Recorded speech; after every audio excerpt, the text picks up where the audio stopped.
Hello, good morning all of you. पिछले video में हमने आधुनिक दृष्टिकोण की अध्ययन पद्धतियों के बारे में आपको बताया था, जिसमें प्रमुख मनोवैज्ञानिक, समाज वैज्ञानिक, व्यवहारवादी पद्धति तथा अंतः अनुशासनात्मक पद्धति प्रमुख थी। आइए अब हम राजनीति विज्ञान के परंपरागत दृष्टिकोण की विशेषताओं पर एक नज़र डालते हैं। राजनीति विज्ञान का परंपरागत दृष्टिकोण तर्क और कल्पना पर आधारित आदर्शवादी अध्ययन है, जिसके प्रमुख आधार हैं नैतिकता और राजनीतिक मूल्य। आप जानते हो, परंपरागत राजनीति विज्ञान का प्रारंभ प्लेटो से होता है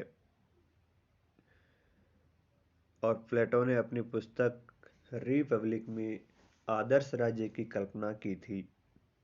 और प्लेटो का ये आदर्श राज्य केवल तर्क और कल्पना से ज़्यादा कुछ भी नहीं है। यथार्थ से इसका कुछ लेना देना नहीं है। प्लेटो के बाद रोमन विचारक सिसरो, मध्ययुगीन विचारक संत अगस्टाइन, थॉमस एक्विनास भी परंपरागत दृष्टिकोण से जुड़े हुए विद्वान हैं। सिसरो ने भी न्याय और प्राकृतिक कानून की अवधारणा पर बल दिया था। संत अगस्टाइन ने अपनी पुस्तक सिटी ऑफ गॉड के माध्यम से पृथ्वी पर ईश्वर द्वारा संचालित ईश्वरीय राज्य की बात की थी।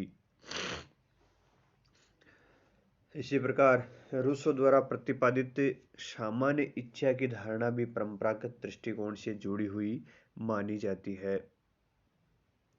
आपने कांट, हीगल, ग्रीन आदि विचारकों का नाम भी सुना होगा। ये विचारक भी आदर्शवादी विचारकों की श्रेणी में ही रखे जाते हैं। हीगल ने विश्व के मूल में विश्वात्मा को माना है। ग्रीन ने इसे शाश्वत चेतना का नाम दिया है। इसी प्रकार Montesquieu, Hobbes, Burke, Ernest Barker और हेराल्ड लास्की आदि कालक्रम की दृष्टि से आधुनिक विद्वान भी राजनीति विज्ञान के परंपरागत दृष्टिकोण से जुड़े हुए हैं। ये जो विद्वान हैं, ये आधुनिक काल के विद्वान हैं, लेकिन इनकी अध्ययन पद्धतियाँ, इनके विचार और दर्शन परंपरागत राजनीति विज्ञान के दृष्टिकोण से ही जुड़े हुए हैं। और कुछ विद्वान जो 20वीं शताब्दी के प्रारंभ में जिनका काल माना जाता है, जैसे लियो स्ट्रॉस, माइकल ओकेशॉट तथा अन्ना हारेंट आदि राजनीतिक विचारकों ने भी परंपरागत दृष्टिकोण में कुछ कमियों की ओर इशारा करते हुए राजनीति विज्ञान की परंपरागत दृष्टिकोण की धारा को ही आगे बढ़ाने का काम किया है। हमने जिन जिन विचारकों की भी चर्चा की है, Plato, Augustine, Cicero, Aquinas, Rousseau, Hobbes, Montesquieu, Burke, Barker, Harold Laski, Kant, Green, Hegel आदि विचारकों ने अपने विचारों में कल्पना और आदर्शों को स्थान दिया है। इनके विचारों का वास्तविकता से बहुत कम जुड़ाव है। यथार्थवादी विचार इनके नहीं माने जाते हैं और इन विचारकों के विचार व्यक्तिपरक हैं, व्यक्तिनिष्ठ हैं और इनकी पद्धतियाँ निगमनात्मक पद्धतियाँ हैं। व्यक्तिनिष्ठ का मतलब है इनके निष्कर्षों में, इनके सिद्धांतों में इनकी खुद की मान्यताएं, खुद के विचार, खुद की आस्थाएं सम्मिलित हैं। तो इस प्रकार का जो विचार होता है, जिसमें व्यक्ति के खुद के मूल्य शामिल होते हैं, उसको व्यक्तिनिष्ठ बोलते हैं। या व्यक्तिपरक विचार बोलते हैं। तो हमने देखा है कि कुछ प्राचीन काल के विचारक और कुछ आधुनिक काल के विचारक भी परंपरागत दृष्टिकोण से जुड़े हुए हैं। तो इसका मतलब आप समझ गए होंगे कि परंपरागत दृष्टिकोण और आधुनिक दृष्टिकोण में हम अंतर काल की दृष्टि से नहीं कर सकते कि भाई प्राचीन काल में तो जो विद्वान थे वो परंपरागत दृष्टिकोण से जुड़े हुए थे और आधुनिक काल के विचारक या विद्वान आधुनिक दृष्टिकोण से जुड़े हुए थे। ये हमारी जो समझ है वो सही नहीं है, क्योंकि आधुनिक काल के विचारक हैं जैसे लियो स्ट्रॉस, माइकल ओकेशार्ट, अन्ना हारेंट आदि के विचार भी परंपरागत दृष्टिकोण से जुड़े हुए हैं। ये विचारक भी परंपरागत दृष्टिकोण को आगे बढ़ाने का कार्य करते हैं, क्योंकि ये अपने विचारों में नैतिकता और मूल्यों को स्थान देते हैं। इसलिए इन विचारकों को परंपरागत दृष्टिकोण से जुड़े हुए विद्वान माना जाता है। तो ये बात हमारे समझ में आ जानी चाहिए कि परंपरागत और आधुनिक दृष्टिकोण में हम अंतर काल की दृष्टि से नहीं कर सकते, किसी तिथि रेखा की दृष्टि से नहीं कर सकते, केवल अध्ययन पद्धतियों और विचार दर्शन की प्रकृति के आधार पर अंतर कर सकते हैं। तो आइए हम अब परंपरागत दृष्टिकोण की कुछ विशेषताओं पर बात करेंगे। पहली विशेषता मानी जाती है परंपरागत दृष्टिकोण तर्क और कल्पना पर आधारित आदर्शवादी अध्ययन है। परंपरागत दृष्टिकोण में तर्क और कल्पना पर ज़्यादा बल दिया जाता है और राजनीतिक यथार्थ से उनका कुछ लेना देना नहीं होता है। यानी जो परंपरागत दृष्टिकोण के समर्थक विचारक हैं उनके विचार आदर्शवादी विचार हैं। अपनी कल्पना के द्वारा उन्होंने अपने विचार रखे हैं। राजनीतिक जीवन के यथार्थ से उनका जुड़ाव नहीं है। जैसे हम प्लेटो का आदर्श राज्य की बात करते हैं, तो प्लेटो का जो आदर्श राज्य है उसका पृथ्वी पर कहीं कोई निशान नहीं है। प्लेटो ने खुद भी कहा कि ये बादलों में स्थित एक नगर है। इसी प्रकार रूसो की सामान्य इच्छा, कांट का नैतिक प्राणी, हेगल ने विश्व आत्मा का विचार दिया था और ग्रीन ने शाश्वत चैतन्य का विचार दिया था, जिनका महत्व केवल आदर्श रूप में तो है, वास्तविक जीवन से इनका कोई लेना देना नहीं है। तो कहने का मतलब ये है कि परंपरागत दृष्टिकोण में जो अध्ययन किए जाते हैं वो तर्क और कल्पना पर आधारित होते हैं, आदर्शवादी अध्ययन होते हैं, यथार्थ जीवन से उनका जुड़ाव नहीं होता है, लेकिन ये आदर्श के रूप में जरूर अपना महत्व रखते हैं।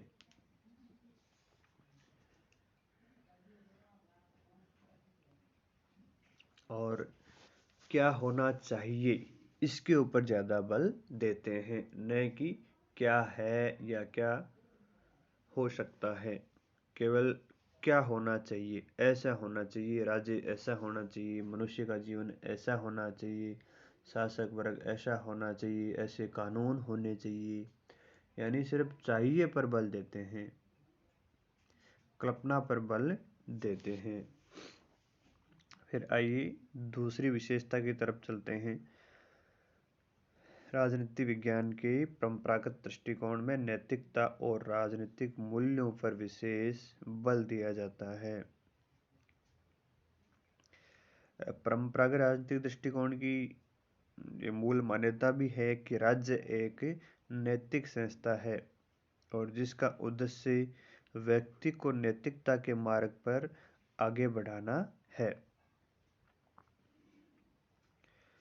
और परंपरागत दृष्टिकोण के अधिकांश विचारक भी आचार शास्त्र और नैतिकता से ही प्रभावित रहे हैं और उनकी मूलभूत धारणा भी यही है कि मूल्यों से अलग हटकर राजनीति पर विचार नहीं किया जा सकता। मूल्यहीन राजनीति को वो नहीं मानते हैं।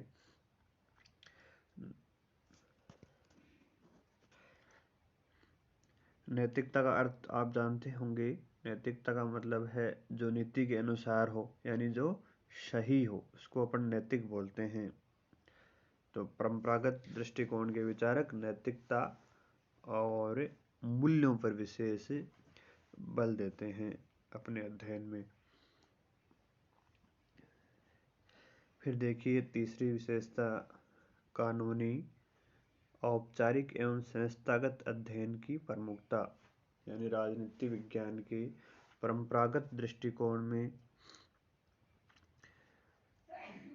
राजनीतिक एवं सरकारी संस्थाओं का अध्ययन किया जाता है, जबकि राजनीतिक प्रक्रिया और राजनीति के प्रेरक तत्वों का अध्ययन नहीं किया जाता है।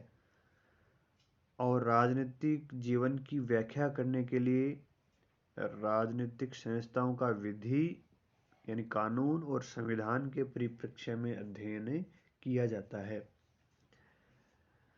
और साथ ही परंपरागत दृष्टिकोण में राजनीतिक संस्थाओं के अध्ययन में भी व्यवहारिक पक्ष की अवहेलना ही की जाती है, केवल कानूनी और औपचारिक पक्ष का ही प्रमुख रूप से अध्ययन किया जाता है। अर्थात परंपरागत दृष्टिकोण में राजनीतिक संस्थाओं का संविधान और कानून के संदर्भ में अध्ययन किया जाता है। राजनीतिक संस्थाओं की प्रक्रिया पर ज़्यादा ध्यान नहीं दिया जाता कि राजनीतिक प्रक्रियाएं कैसे संचालित होती हैं, लोगों पर उनके क्या प्रभाव पड़ते हैं और लोग या गैर राजनीतिक तत्व उनको कैसे प्रभावित करते हैं। इन चीज़ों का अध्ययन नहीं किया जाता, केवल औपचारिक अध्ययन तक ही परंपरागत दृष्टिकोण सीमित रहता है। और कानूनी और औपचारिक अध्ययन करने के कारण इस अध्ययन की उपयोगिता बहुत कम है, क्योंकि वर्तमान में प्रक्रियाओं का अध्ययन किया जाता है, उनके व्यवहारिक पक्ष का ज़्यादा अध्ययन किया जाता है। इसलिए कानूनी औपचारिक अध्ययन की उपयोगिता बहुत ही सीमित मानी जाती है। चौथी विशेषता देखिए, अपरिष्कृत परंपरागत पद्धतियाँ। आप जानते हो, हमने पीछे देखी भी हैं कि परंपरागत राजनीति विज्ञान की अध्ययन की प्रमुख पद्धतियाँ ऐतिहासिक, दार्शनिक, कानूनी आदि हैं। और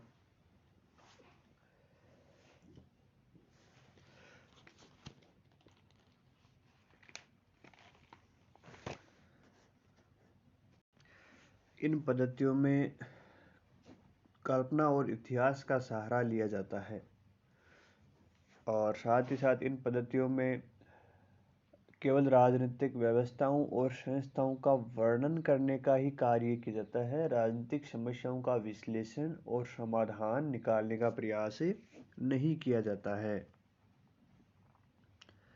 और परंपरागत राजनीति विज्ञान में गणितीय, परिमाण, संग्रह, सर्वेक्षण जैसी आधुनिक तकनीकों का उपयोग भी नहीं किया गया। इसलिए इस प्रकार की जो पद्धतियां हैं जो राजनीतिक समस्याओं का समाधान नहीं करती हैं, समस्याओं का केवल वर्णन करने तक ही सीमित रखती हैं, उनको अपरिष्कृत परंपरागत पद्धतियां कहते हैं। फिर देखिए पांचवी विशेषता, प्रधानतः है संकुचित अध्ययन। आप जानते हो, परंपरागत राजनीति विज्ञान के अध्ययनकर्ताओं द्वारा यूरोपीय देश और अमेरिकी राज्यों के अध्ययन तक ही अपने आप को सीमित रखा। यानी पाश्चात्य राजनीतिक व्यवस्थाओं का ही उन्होंने अध्ययन किया था। एशियाई, अफ्रीकाई और लैटिन अमेरिका के देशों की राजनीतिक व्यवस्थाओं को उन्होंने अपने अध्ययन में शामिल नहीं किया। सिर्फ उन्होंने पाश्चात्य देशों की राजनीतिक व्यवस्थाओं का अध्ययन किया। इसलिए उस अध्ययन को संकुचित माना जाता है, जिसमें पूरे विश्व की राजनीतिक व्यवस्थाओं का अध्ययन नहीं किया जाता है। और इस प्रकार उन्होंने शासन व्यवस्थाओं का अध्ययन करने में विभिन्न प्रकार की शासन व्यवस्थाओं का अध्ययन नहीं किया, केवल उदारवादी लोकतांत्रिक शासन व्यवस्थाओं का ही अध्ययन किया। तानाशाही शासन व्यवस्था, राजतांत्रिक शासन व्यवस्थाओं की अध्ययन पर उन्होंने बल नहीं दिया। तो इस प्रकार हम कह सकते हैं कि परंपरागत दृष्टिकोण का जो अध्ययन था वो संकुचित अध्ययन था। कुछ ही भौगोलिक क्षेत्रों को शामिल किया था, कुछ ही शासन व्यवस्थाओं को उन्होंने शामिल किया था। सभी प्रकार की शासन व्यवस्थाओं का अध्ययन नहीं किया था और एशियाई, अफ्रीकाई और लैटिन अमेरिकाई देशों की व्यवस्थाओं का अध्ययन भी नहीं किया था। इसलिए उस दृष्टिकोण को संकुचित अध्ययन माना जाता है। फिर देखिए छठवीं विशेषता, परंपरागत दृष्टिकोण में राजनीतिक विचारकों के चिंतन में व्यक्तिनिष्ठता के तत्व की प्रधानता। व्यक्तिनिष्ठता का मतलब है व्यक्ति की खुद की आस्थाएं, मान्यताएं और मूल्यों को अपने मूल्यों के आधार पर निष्कर्ष और सिद्धांतों का प्रतिपादन करना। यानी कोई भी उन्होंने जो निष्कर्ष निकाला है वो खुद के मूल्यों से, खुद की आस्थाओं से जरूर प्रभावित हुआ है। अर्थात राजनीतिक सिद्धांत उनके प्रतिपादकों के व्यक्तित्व और उनके दृष्टिकोण से प्रभावित होता है इसमें। और परंपरागत दृष्टिकोण के अंतर्गत तात्कालिक राजनीतिक समस्याओं का स्थायी समाधान खोजने का प्रयास वो करते थे, लेकिन वो अधिकांश विचारक आचार शास्त्र या दर्शन शास्त्र से ही प्रभावित रहे हैं और उन्होंने मानवीय जीवन, सामाजिक लक्ष्यों एवं मूल्यों की ओर ध्यान दिया है। जैसे हम उदाहरण के द्वारा भी देख सकते हैं, थॉमस हॉब्स, जॉन लॉक और जे रूसो, इन्होंने तीनों ने सामाजिक समझौते का सिद्धांत का प्रतिपादन किया था और तीनों ने ही मानव स्वभाव की धारणा भी दी थी। लेकिन तीनों के द्वारा दी गई मानव स्वभाव की धारणा खुद की सोच से प्रभावित थी, खुद की आस्था, मूल्य और मान्यताओं से प्रभावित थी। तो तीनों ने मानव स्वभाव की धारणा अलग अलग अपनी अपनी सोच के अनुसार बताई थी। और इसी प्रकार अपन और उदाहरण देख सकते हैं, जैसे यूनानी विचारकों द्वारा नैतिक जीवन की उपलब्धि पर विचार किया गया। ईसाई संत जो दार्शनिक थे उन्होंने ईश्वरीय राज्य की स्थापना करने का विचार दिया। आदर्शवादी विचारकों ने विवेक से साक्षात्कार का विचार दिया। इस प्रकार हम कह सकते हैं कि जो भी परंपरागत दृष्टिकोण के अंतर्गत अध्ययन किया गया विचारकों के द्वारा, उसमें उनके खुद का दृष्टिकोण भी जरूर शामिल हो जाता है। क्योंकि तो सबसे पहले तो जब किसी विषय का चुनाव करते हैं तो वो विषय भी खुद की पसंद और नापसंद के आधार पर उसका चुनाव होता है। तो विषय के चुनाव से ही अपना दृष्टिकोण शामिल हो जाता है, क्योंकि विषय का चुनाव करने में अपने को जो पसंद है उसी का हम चुनाव करेंगे, तो वही अपना मूल्य या मान्यताएं, आस्थाएं उसमें विषय में शामिल हो जाती हैं और जब अंतिम निष्कर्ष निकलता है तो भी हमारी मान्यताओं का भी उसमें इनपुट होता है। तो इस प्रकार हमने आज परंपरागत दृष्टिकोण की विशेषताओं पर चर्चा की है। मैं समझता हूँ कि आपके थोड़ा बहुत समझ में आया होगा। धन्यवाद।